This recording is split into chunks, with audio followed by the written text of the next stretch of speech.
Hello, Detroit Lions podcast family. This is Jeff Risdon from the Detroit Lions podcast and Lions Wire coming at you. I was out in Allen Park today for the first open practice of OTAs, and I'm here to tell you what I saw.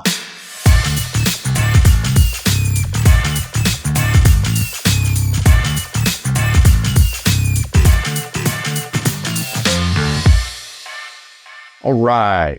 So, interesting day. First day that the entire team was there and available for those of us in the media to watch them. Very nice day. Very good crowd from the media. More than was typically there, which was nice to see. Saw a lot of interesting things. Started off with press conferences. Let's go through those real quick. Dan came out first wearing an epic shirt. He had the shirt on of Brad's sweatshirt of Dan that we saw earlier this offseason. It was epic. It was great. It was very well received. He was clearly proud of it. I give credit to his wife, of course, because the ladies do make all the fashion decisions that are good in life. And it kicked things off on the right tone. And Dan talked about one of the things that struck me, and this is something that I think is going to be a recurring theme kind of as we go forward, is he was asked about the hype and how the team is going to handle it. And he basically said, they're aware of it.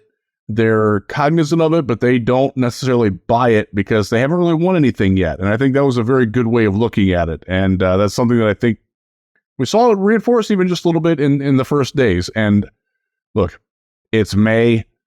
It's not quite full speed, although some reps were full speed. They're not in full pads. It's not contact. They're not allowed to have contact, actually. You're looking at a lot of mental reps, getting people figuring out where and when they need to be on a certain play.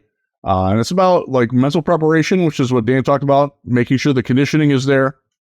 And also just like participation and let's see where guys fit. And that's one of the things that we looked at in the media is who's lined up where, what are they doing? I'll kick it into, before I get to some of the other things on the press conferences, kick to Brian Branch a little bit and CJ Gardner-Johnson because they are listed as defensive backs, which makes me very happy. If you followed me along at all in the draft process, you'll know that I said, don't call Brian Branch a safety. He is a defensive back. The Lions agree. I like that. And we saw why they agree in practice today. He was lined up in single high safety. He was lined up in split safety as the deep over the top safety. And he also lined up in the slot. He did not take any reps at outside, but that was more because they have so many outside cornerbacks that he didn't really need to. CJ Gardner-Johnson did the same thing. Same order, just with the first team. And it's you're going to see a lot of flexibility between these guys. My general thought after watching the first day, listening to Dan Campbell and Aaron Glenn, and also talking to a couple of coaches sort of off the record on the side, they're trying to figure out where Branch fits best and to give him that role. And I like the fact that they've made him a defensive back instead of just calling him a safety.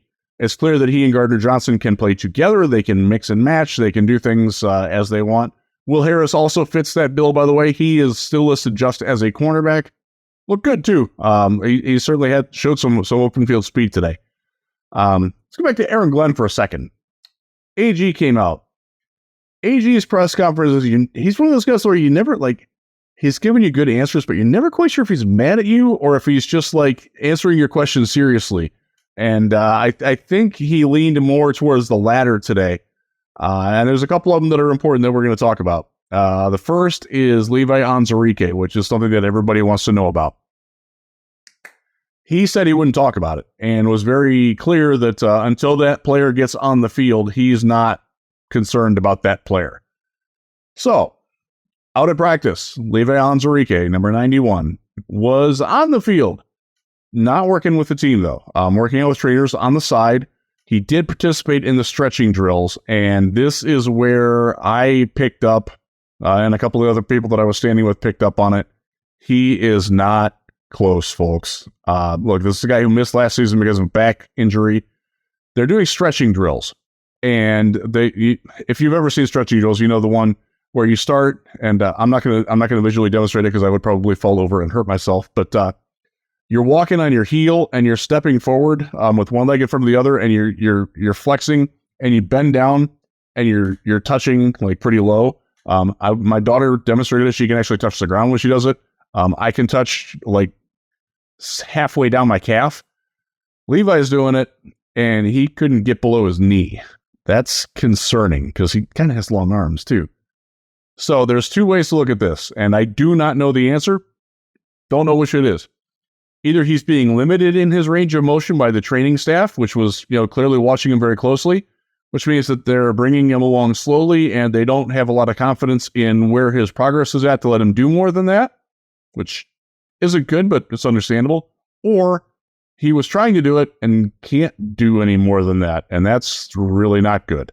I do not know the answer to that, but neither of them looks like a positive development at this point. He was doing reps where he was sort of exploding out of the stance, except he was exploding at about 3/4 speed, which, again, that's what the players are doing on a lot of the reps. He just doesn't look the guy that I watched at Washington. He's not there anymore. And it's, look, spinal fusion surgery is a serious issue. I get asked about him all the time. My standard answer will now come with this on it. The Lions clearly are not expecting anything out of him, but they're giving him a chance to prove them wrong, to prove that he can do it. And he is working hard. Like, there's no doubt about he is trying to get back. And the team would love to get him back, but they have definitely made a decision to move on at that position and cover their bases. Christian Covington, a newcomer that a lot of people have sort of overlooked, number 52 in your program, came from the Chargers. I know him from his Houston days when he was a rookie there. He was sort of J.J. Watt's backup and that bounced inside and bounced around that line a little bit. He's playing that same role, and he looks like he's about 290 right now. I would guess that Levi's in that 285 to 290 range. And he was getting some first-team reps today and looked good. Talked to Jeremy Reisman and Nolan Bianchi about it while we were standing around. They're like, yeah, that guy's, we didn't know he was that quick. So if you're worried about Levi making an impact, probably need to just let that ship sail away and hitch your wagon or your sail, your top sail, whatever, to Christian Covington, because he's playing that role right now. And they've replaced him between Covington, between John Kaminsky coming back. By the way, Aleem McNeil looks like he's down a lot of weight. He looks fantastic. He looks really, really spry. I think they've covered that base, quite frankly. So, Levi, I don't think they're going to cut him. I don't think they're putting a lot of pressure on him to perform or anything. But, if he gets back, that's fantastic. It's gravy. But at this point, don't expect much, at least from my observation on it anyways, and the flexibility today, because he did not look limber or near ready at all. Go back to AG's press conference for a bit. One of the other things that he talked about was Jack Campbell and kind of cooling the Jets on the hype a little bit. And I get why he did it, because we saw him in practice today, and they're doing a lot of 11-on-11 drills, team drills. And there were times in coverage where he was just a little bit late to recognize what was going on and got beaten to the point of attack. One of them was on a route to Tom Kennedy, who does that to everybody. He did do that to everybody, too. There was another one where he sort of was late in identifying a wheel route and kind of got beat on it. And the Lions ran a wheel route a lot on offense, and it's pretty good, folks. But you're seeing that he's a rookie. And I think we all need to remember that he is a rookie. All these guys are rookies. Branch coming in, Jamar Gibbs coming in. There's a lot of rookies on this team. They're going to make rookie mistakes. And I think Dan was very clear about that. And I think that, especially with talking about Sam Laporta and going into a discourse about what it's like to be a rookie tight end in the NFL. And I thought Dan explained that very well. Check out his press conference for that. And I'm going to write about that at Lions Wire too, because I think it was a pertinent thing. I haven't had a chance to write that yet, but it's worth checking out. But AG was pretty clear on it too. These guys are rookies. Let's not put them in the Pro Bowl yet. Let's not hang banners honoring them just yet. I think it's important that the team and the coaching has that mindset. They're not letting this get too big too fast. They're not gulping the Kool-Aid. They're confident. They're clearly confident, folks, but they're not they're not to the point where they think that they can't work at it, or, that's just going to be this easy cruise to victory, which I think some fans have sort of taken and adopted, and don't do that. The team isn't doing that. If you're a Detroit fan, you should know that's probably not a great idea to try to get, don't put that cart well before the horse, but it's okay to be confident about this team because they have a good confidence about them. Dave Phipp came out, special teams coach. So we love Dave Phipp, friend of the Detroit Lions podcast. We've interviewed him a couple times. Great guy. He loves the bleep button that doesn't get bleeped when we play it. We won't repeat that for now, but it's good. So Phipp came out and talked about the kicking situation. First off, he talked about the special teams and the rule change that allows it. And he's basically like, I'm not thrilled about it. I'm not really worried about it, though. Like, we're going to adapt. I'm a good coach. I'll figure out how to make it work to our advantage, is basically what he said, which is exactly what he wanted to say. He talked about the open return men. It's going to be a battle, folks. This is one of the positions on the team that is wide open right now. It's pretty clear that he doesn't have a favorite, and just looking at all the guys that cycled through reps at it, catching it from the gun today, they didn't actually kick. They had the gun shooting it at you where you feel as they can control it a little bit better. A lot of dudes in that competition, so that's going to be one to keep watching. But so then Phipp got asked about his confidence in the kickers that they have on the roster. And at this point, there were two. There was Michael Badgley coming back, and they just signed John Parker Romo from the XFL. Big leg guy from the San Antonio Brahmas. Made a 57-yard kick there. Also made a 55-yard kick there. And at that point of the day, this was about 11:45 in the morning, he said that they're very confident in what they've got. They like what they have. I'm paraphrasing here, not doing an exact quote. I didn't write it down that way, but he made it clear that they were pretty satisfied and willing to see what they've got. So I'm driving home. It's like 3:30, 4 o'clock. I live on the west side of the state, so it's like a 2.5 hour drive, 3 hour drive for me to get home.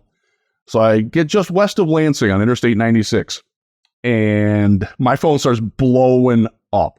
I'm getting it from people in the Detroit Lions Patreon Slack. Thanks, by the way. Best $5 you can spend. Do it.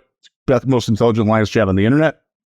Getting it from people that I just spent time with. I got it from a Lions coach who will remain nameless for now, telling me, I tweeted out that Dave Phipp was confident in what they had, and read that as they're not looking for other kickers. Well, he proved me wrong very quickly. Thanks. Thanks for that. They traded for Riley Patterson. You might remember Riley Patterson going 13 for 14 in his first season in Detroit, which was 2021. The Lions let him go after he did not perform well last offseason. And this is an important stress point. Last offseason, there was an open kicking battle, and he did lose it to Austin Seibert, who then got hurt. Now, Patterson went to Jacksonville, had a fantastic year. I believe he was 30 for 35. I believe he had a 50% touchback rate on his kickoffs, which is important because that's where Michael Badgley is very weak. I think he had a 12% kickoff touchback rate when he was with the Chargers, and the Lions don't let him kick off. Jack Fox kicks off because Jack Fox is better at it than Badgley. We have talked to Dave Phipp, both privately and publicly, and he has stated that they would rather not have Jack Fox do kickoff. So this is where the competition has gone. Now there are 3 kickers on the roster. It's going to be very interesting to see how that shakes out. I would like to tell you that I know where that's going to go, but I don't. I will just say they traded an asset. Now it's a 2026 7th round pick, so you're looking at a very marginal asset at best. But they did actually give something up to get Patterson back into Detroit. So I wonder if that gives him an advantage. We'll see how that plays out. One of the interesting wrinkles to this, to me, is that the Lions didn't cut a kicker when they brought a kicker in. They're keeping 3 right now. They cut Keaton Thompson, a wide receiver from Virginia who was really, really slow today, and it was pretty easy to see why he was going to be gone.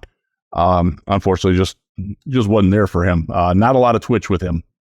So now they have 3 kickers on the roster. They have 2 long snappers, Jake McQuaid and Scott Daly. I did watch a little bit of both of them. Not going to lie, I can't tell.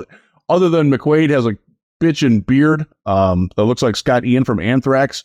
Beyond that, you can't tell any difference in the performance between the two. Look, it's early as one day in May. There's a lot of ball left to play. Jack Fox is still the only punter for now. We'll see how that plays out, I guess. But there's a lot going on with Dave Phipp and the special teams. And he talked a lot about how much the team's going to miss Corey Moore. I'm sorry, CJ Moore. CJ Moore, who is no longer with us, the Lions, as part of the gambling gate, which leads me to Jameson Williams. Jameson Williams did not have a great day of practice, and it was a little frustrating in a couple of areas. One of them, I'll just go through it. I got the notes here. Let me read it off here. Ran a post route. First team going against the second team defense. He ran a post route. Very nice route. Showed his explosion. Goff put the ball a little short, but not like he didn't have to adjust back for it. It was coming. Let's see, he's running this way. So he's like here to catch it when he could have been here. And he got two hands on it, and then undrafted rookie Starling Martin got a hand on it and broke it up. And JMO didn't really try to secure it all that much from my vantage point anyways. And again, they're literally running right at us. We are beyond the end zone, and this happened at about the 2-yard line. So we're 15 to 20 yards away. It didn't look like there was a lot of effort on JMO's part to secure that ball quickly. Like he thought he had it beat. Now, the side tangent here. Dude ran with him step for step after JMO got the release. Like he's right there on his hip, running 45, 50 yards down the field. That's a feather in the undrafted rookie from UAB's cap. Dude's got some jets, man. He showed it there. So that's positive. But you want to see JMO make that catch. So then later on, this is later in the reps, and JMO runs an out route. And he gets a little bit of separation. And he's coming, and Goff throws the ball late. And that's important because that gives you some context for what's going to happen. JMO, it was, I don't want to call it a hospital ball, but it's certainly a perilous throw where the ball was located, leading JMO into a defender. And JMO, again, they're not in pads, no contact, so there's not really a risk of him getting throttled here. Basically didn't try very hard to catch that ball either. Now, it's May. He's coming off an injury. He's working with people that he's not sure. Like let me check for the defensive note because I got it here. Who was it? It was 35. Brady Breeze closing on, among others. But I'll talk about Brady Breeze more in a second. But JMO didn't really try to catch that very hard. The word alligator arms came out from a couple of my media colleagues, and I don't dispute that. Again, it was not a great throw. It was a throw that Jared Goff wanted back, and made it clear that he wanted it back. But that's a throw that JMO's got to catch. Like if you're a first round wide receiver in the NFL, you've got to catch that ball. Am I worried about JMO? Not really. Am I concerned about JMO? Yeah, a little bit. I am. And again, it's one day in May. He's got a chance to exercise those demons and move on and make things look great. He does certainly have a lot of speed coming out of breaks, and Dan talked about it, and I saw it firsthand today. He is dynamic, making breaks out of his routes.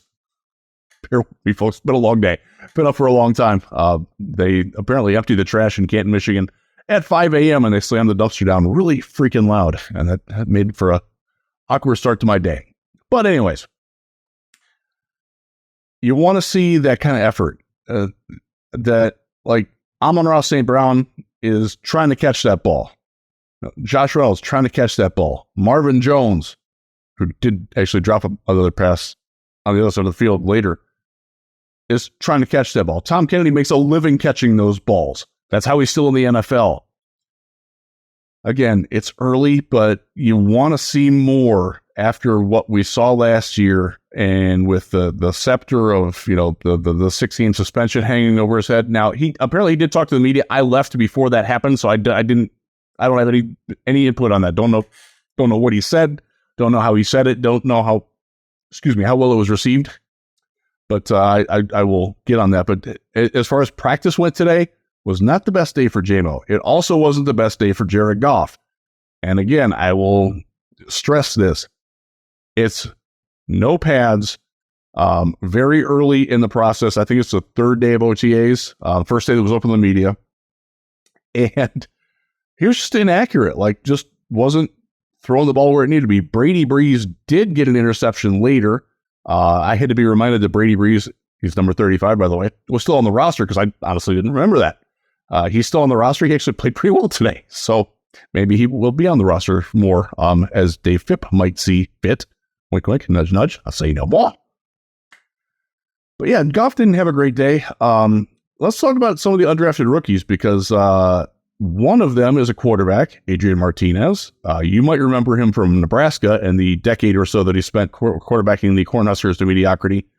He did spend his last season at Kansas State and got a lot better. That guy wasn't in Allen Park today. It was not pretty.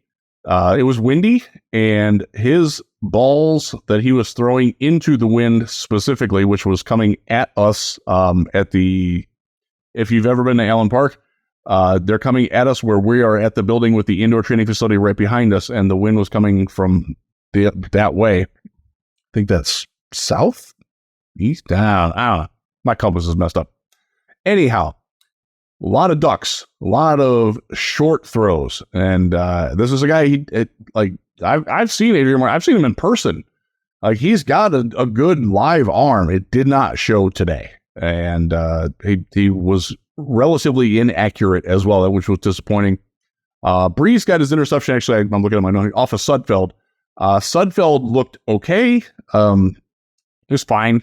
No big deal. Hendon Hooker is standing and watching right now. Checking things out, taking mental reps. He's very much engaged with the team, was talking with the coaches, so I'm not concerned at all with that. A couple of other undrafted rookies, and I circled them here so I wouldn't forget who they are. Handy dandy, roster numerical sheet. Good stuff. By the way, it tripped up a lot of people in the media. James Houston is no longer number 59, folks. He's number 41. He changed. 59 is now Trevor Nowaski, who, undrafted rookie, had a good day. You can see why they like the guy from Saginaw Valley State. He's a linebacker from Saginaw Valley State. SVSU's finest. He's from Canton, Michigan, by the way. Really athletic. Showed it in when a play where he had to flip his hips. He initially started going the wrong way on a run coverage rep and flipped it around and took off. And wow, he's fast. So he might be sticking around for a little bit. At least through preseason anyways. The guy I want to talk about, though, was Starling Thomas. I called him the wrong name earlier. That's my bad. Starling Thomas, the cornerback from University of Alabama, Birmingham. Aside from the play where he broke up the pass for JMO or was involved in and it ran on the hip, there's a lot to like about this guy. He's big. He's physical. He looked good on the jam. Got to learn not to hold a little bit. There was a rep where he was isolated on Tom Kennedy. And he held his jersey pretty egregiously. But again, that's going to happen. Tom Kennedy does that to people, folks. That's what he does. That's why he sticks around so long. He's really good in these situations. I like what I saw from Starling Thomas. I think he is probably the best undrafted candidate to make the team. I was talking about Mo Ibrahim a little bit, the running back from Minnesota. The word that comes to mind is slow. Sorry. He's clearly the slowest of the running backs. And I posted a couple of clips to Twitter of the running backs doing a certain drill. That was more of a footwork agility drill, so you don't really get to see it in that. There were a couple of times, though, where he was running in the open field, and he was pretty easily caught from behind by the linebackers. In one case, John Comiskey ran him down the open field. It's not exactly great for a running back. I know that's not his role. I know that's not what he does. Ibrahim is a between the tackles bruiser, short yardage guy, between the chains, break the tackle guy. And obviously you're not tackling, you're not having contact. So that sort of takes away from it, but he is not a game breaker, put it that way. One guy that does deserve mention, Greg Bell, probably the star, maybe, of the running backs today. You might remember he was pretty good last offseason as well as an undrafted rookie out of San Diego State. Yeah. Looked very good today. Looked very spry. He runs upright, which new running backs coach Scotty Montgomery was getting on him about. There's some juice there, folks. He led to some conversations like, who's that? Oh, yeah, him. Yeah, he looked good last summer, too, before he got hurt. Keep an eye on Greg Bell. The Lions are, clearly. A couple other guys that I circled. Let's see here. Where is it? Brad Cecil, center, out of South Florida, taking 13 center reps. So Frank Ragnow obviously not participating with his toe injury. I don't even think that he was there, but they not out in uniform or anything. So Ross Pierschbacher was your second team center, and Brad Cecil out of South Florida was a third team center. And I will tell you that if you told me that Brad Cecil was Evan Brown as a center, I would have believed you. Looks very similar, gets out of his stance sort of similarly, about the same size at like a medium 295. That's kind of where Evan Brown played at. It'd be interesting to see how well he does once you can actually like make contact and everything, because my first impression of Brad Cecil was positive. So you got that. One other one that I wanted to hit on, where is it? Oh, Dylan Drummond, wide receiver from Eastern Michigan, made a really nice catch on a throw from Sudfeld that was low, which if you go back in time to when I covered Nate Sudfeld at the Shrine Bowl some 6-7 years ago, was a common feature for him. Drummond made a really nice shoe top catch on a pass where it didn't need to be at his shoe tops and made a break out of it. And it's the break out of it that really caught my eye, and it caught the eye of a couple other people that I was standing with. He's got some jets coming out of the breaks and transition very quickly from receiver to runner. That's one of the things that I really look for in a wide receiver. With Keaton Thompson going away and with just general openings on the spots, there's some room there for some action. If Drummond continues to play, look, this is a guy who got signed because he had a great rookie tryout minicamp. He's keeping that momentum going. So I'm going to wrap it here because Chris and I are going to do a live show at some point on Friday. I'm recording this Thursday evening. If you have questions on that, I would suggest you like and subscribe. Make sure you do that so you know when we do come live. We're scheduled to come on at 2, but you never know. It's the middle of the workday. Things happen. So if you like and subscribe, you'll get notified when we do go live, and you'll want to do that because we will be monitoring the chat for questions on things. It's a good time to get with it. We're going to talk about quite a bit of things aside from the OTAs as well, but that's the primary focus. Again, keep checking out Lions Wire. I'm going to have a ton of written content posted. You'll get my thoughts, my takeaways, some good quotes from the press conferences that struck my fancy and so forth. So, again, like and subscribe. Thanks for watching, and go Lions.